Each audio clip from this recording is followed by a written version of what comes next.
bersorak-sorai kemenangan dalam-Mu. Terima kasih Allah Roh Kudus, terima kasih Roh Kudus yang manis membawa kami di tempat ini bersekutu bersatu menyembah memuliakan Engkau. Terima kasih Engkau berikan kekuatan, hikmat kuasa urapan-Mu yang dari surga turun tercurah atas kami, mengalir dalam setiap hati kami. Terima kasih Roh Kudus, Engkau yang berkarya sebebas-bebasnya dalam setiap hati kami masing-masing. Engkau memberkati kami dan Engkau yang memberikan pengertian pencerahan Roh Kudus dalam setiap hati kami. Dan biarlah Engkau yang tinggi kami muliakan dan Engkau yang beracara. Terpujilah Engkau ya Tuhan, Engkau menyiapkan hati kami dan kami membuka hati kami dan kami siap Tuhan, disegarkan Tuhan dan diberkati lewat berkat-berkat surgawi yang tercurah pada malam hari di bagi kami semua. Dalam nama Yesus kami siap Tuhan untuk menikmati berkat-berkat surgawi. Dalam nama Yesus, haleluya, haleluya, amin. Puji Tuhan, silakan duduk. Shalom. Ada sukacita? Masih tetap semangat? Amin. Puji Tuhan, masih tetap kuat? Mari sama-sama kita membuka dalam perjanjian lama, dalam Roma 5 ayat 5. Kalah ya. Ternyata ada sama untuk pikiran perkataan ya. Perjanjian baru Roma 5 ayat 5. Padahal masih tetap perjanjian baru ya, tidak berubah.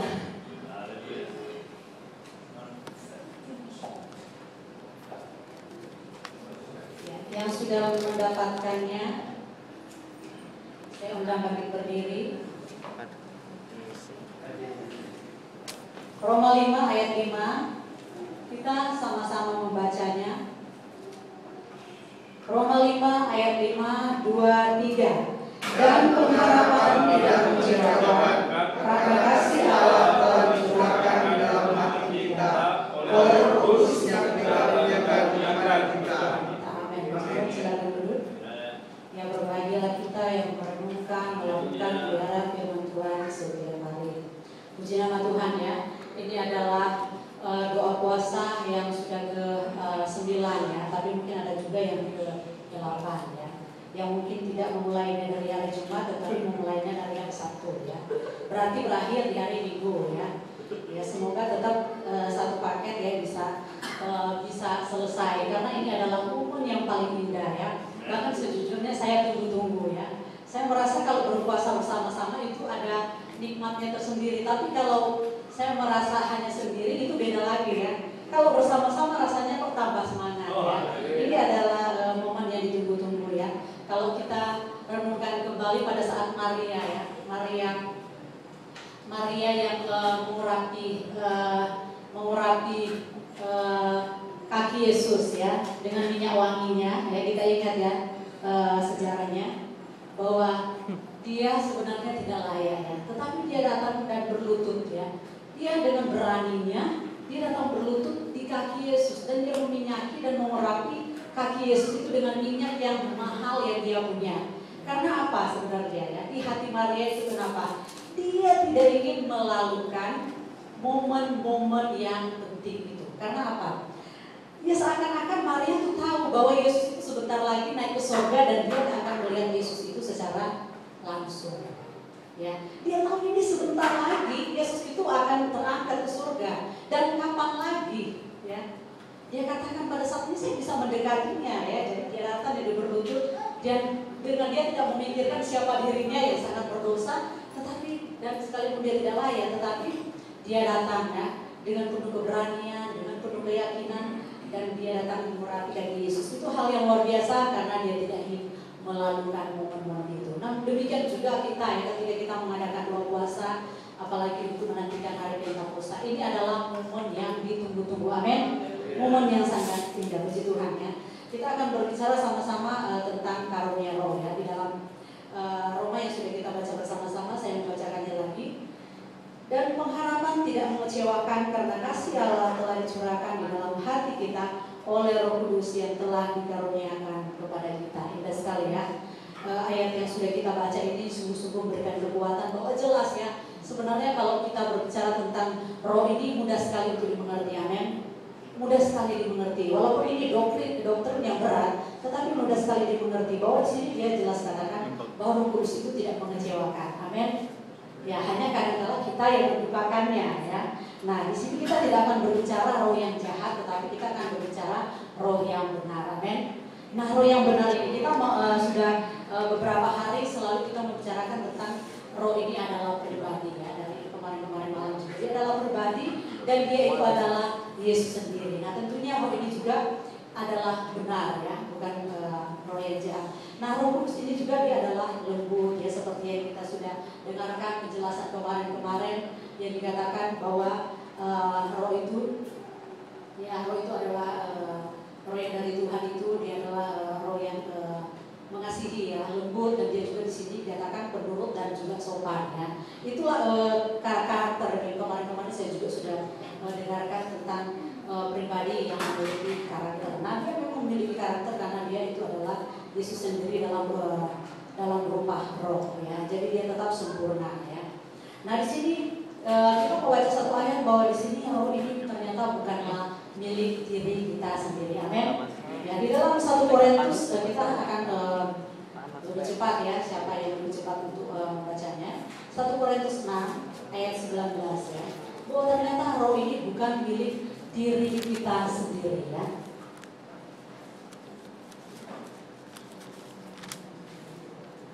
Jadi satu orang kalau sudah menemukannya silakan membacanya. 1 Korintus 6 ayat 19.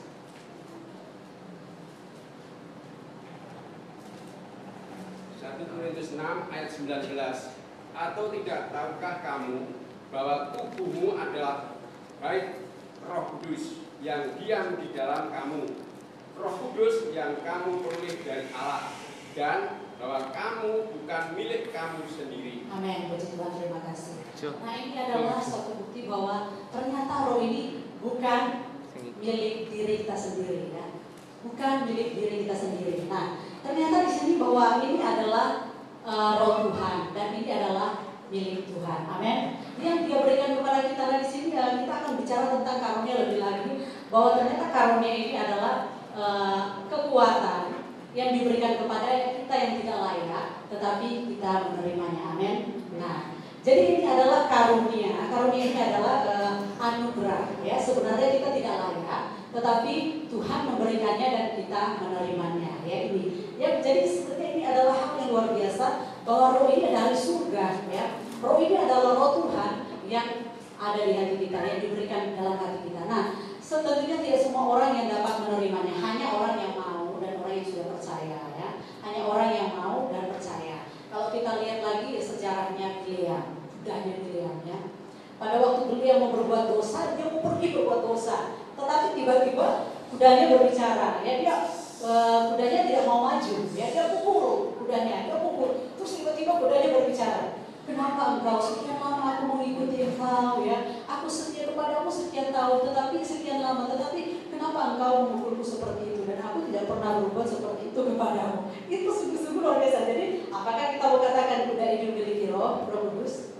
Tentunya tidak. Tetapi artinya bahwa roh Tuhan itu dapat berbicara kapan saja ya. Dan kepada siapapun ya, sekalipun dia orang yang berdosa seperti Maria ya. Apakah ada roh kudus di hatinya sedangkan dia tidak kudus? Hanya kepada orang yang kudus. Tetapi Tuhan bisa berbicara kepada orang yang berdosa sekalipun kapan saja Tuhan kehendaki. Jadi ini roh ini juga adalah daulat Tuhan. Artinya terserah Tuhan, dan itu semuanya ada dalam kuasa Tuhan. Terserah Tuhan mau buat apa. Karena roh kudus ini berbicara kehendak Tuhan. Ya. Karena dikatakan tadi ini bukan milik diri kita sendiri. Artinya bahwa bukan berarti kita mau pakai enak-enak kasih. Kalau saya punya roh kudus nanti ya, saya nanti begitu, nanti saya tidak bisa seperti itu. Segala-galanya itu adalah kehendak Tuhan. Karena itu bukan roh kita, bukan roh kita lagi ada dalam diri kita. Tetapi roh kudus yang akan menggerakkan segala sesuatu itu hanya di dalam kuasa dan kehendak Tuhan saja. Bukan kita. Sama sekali kalau kita yang menggerakkan diri kita itu bukan dari roh kudus. Hanya roh kudus ini segala sesuatu dia akan melakukan segala hal yang baik dan hal yang benar. Nah, kita akan berbicara karunia roh ya. Di sini karunia roh tentunya sudah menjadi populer. Banyak sekali karunia roh di dalam 1 Korintus 12 ya, dalam 1 Korintus 12 ya, mungkin ayat 12-nya saja yang dibacakan ya. Mari pemuda, jika sudah cepat menemukannya. Dalam 1 Korintus pasal 2 ayat 12. 1 Korintus pasal 12. 1 Korintus 12 ayat 12. Karena sama seperti tubuh ini satu dan anggota-anggotanya banyak, dan segala anggota itu sekali banyak merupakan satu tubuh. Demikian pula Kristus. Ya, makasih. Nah, ternyata di sini banyak sekali ya karunia-karunia, dan ternyata kalau kita sudah punya karunia satu bukan berarti segala-galanya bagi kita. Tetapi kita saling membutuhkan bagi orang yang memiliki karunia yang berbeda dan karunia yang lain. Dan bukan berarti kalau kita memiliki Roh Kudus kita mau ambil semuanya. Oh Tuhan, saya mau kasih karunia menyembuhkan, karunia rasul, karunia nabi, karunia semua karunia, karunia memberi, karunia menerima, karunia mengasihi, semua kita meminta. Itu tidak. Kenapa tidak? Walaupun sebenarnya bisa.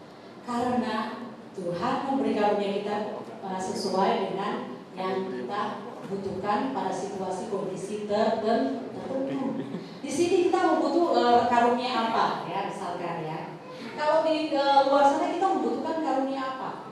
Nah itulah Tuhan memberikan pada saat yang cocok. Bukan berarti orang-orang sehat semua dikasih karunia menyembuhkan ya, misalkan. Jadi sebenarnya tidak. Kalau kita memang orang sakit, jadi ada yang Tuhan berikan karunia untuk menyembuhkan. Contohnya seperti itu. Jadi Tuhan memberikan karunia itu ya, bukan juga semua sehingga kita Tuhan, saya sudah punya karunia itu sudah 4 gitu 5. Tuhan, tapi di sini masih ada lagi Tuhan yang saya belum punya. Untuk apa ya? Untuk apa? Nah, kita akan berbicara untuk apa karunia itu ya, dan tujuannya apa ya sebenarnya, dan apa yang Dia kerjakan dalam hidup kita ya. Dan karunia-Nya itu untuk apa? Nah, di sini ternyata sekali lagi di situ dikatakan banyak karunia-karunia ya. Bahkan kita di sini banyak karunia, dan di sini kita dikatakan tetapi berbeda-beda namun tetap satu tubuh Kristus. Artinya apa? Ketika kita menerima Roh itu, kita akan bersatu dengan Tuhan. Amin.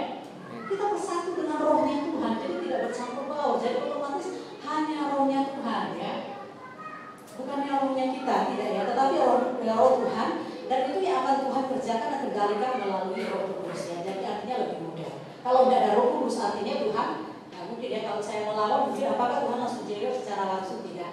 Nah karena itu gunanya Roh Kudus ya. Roh Kudus itu kan dia lembut, manis, dan dia bisa mengingatkan kita ya. Dan dia katakan dia bisa, Roh itu penurut. Artinya memang mudah sekali ya untuk melakukan segala sesuatu dengan cara Roh ini ya, dengan cara Roh ini atau Roh Tuhan. Nah di sini sekali lagi bahwa kita ternyata tidak bisa, sekalipun sudah punya banyak karunia. Memang ada lebih dari satu itu, memang itu berarti ya, Tuhan kehendaki.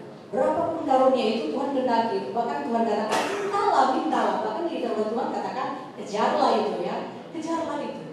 Nah artinya bahwa itu suatu keharusan ya, suatu keharusan. Karena apa? Memang kalau kita orang yang setia, orang yang percaya ya, orang yang sungguh-sungguh di dalam Tuhan, itu memang sudah menjadi berkatnya. Artinya sudah harus menjadi makanannya, sudah seharusnya menjadi porsinya. Artinya itu otomatis. Amin. Otomatis itu sudah menjadi hidupnya. Bahkan kalau saya mengatakan tanpa kita memintanya ya, Tuhan akan memberikannya jika kita ada di jalan Tuhan. Amin. Nah, di sini sekali lagi kita harus ingat bahwa kita ternyata adalah satu tubuh, berbeda-beda tetapi satu. Kita ternyata tidak bisa tanpa orang lain, ya. Bukan berarti saya tidak bisa tanpa orang yang lemah itu, tidak. Dengan orang lemah kita belajar bersabar, betul? Belajar mengampuni. Kalau semuanya orang benar, bagaimana kita menjadi kuat? Bingung kan? Bingung. Semuanya benar, semuanya kudu suci, bingung. Bagaimana menjadi dewasanya dan bagaimana? Tetapi dengan orang yang kurang, ya, dengan orang yang mungkin buat kita itu terkadang yang merasa marah dan sebagainya, di situ kita belajar dewasa, ya, amin. Nah jadi itulah kita harus sadar bahwa kita membutuhkan orang lain selemah apapun, sejauh apapun kekurangannya, ya. Itu kita sangat membutuhkan, ya, karena di situ dikatakan tetap kita adalah satu. Artinya di dalam hal yang lain, artinya kalau orang yang merasa sakit kita juga merasakannya, sedih kita juga merasakan, amin. Sukacita kita juga merasakannya. Nah itulah bukti bahwa kita ini sungguh-sungguh adalah satu tubuh, karena Roh itu ya yang mengerjakan semuanya. Di sini dikatakan banyak karunia-karunia roh yang menyembuhkan, memuji, berdoa,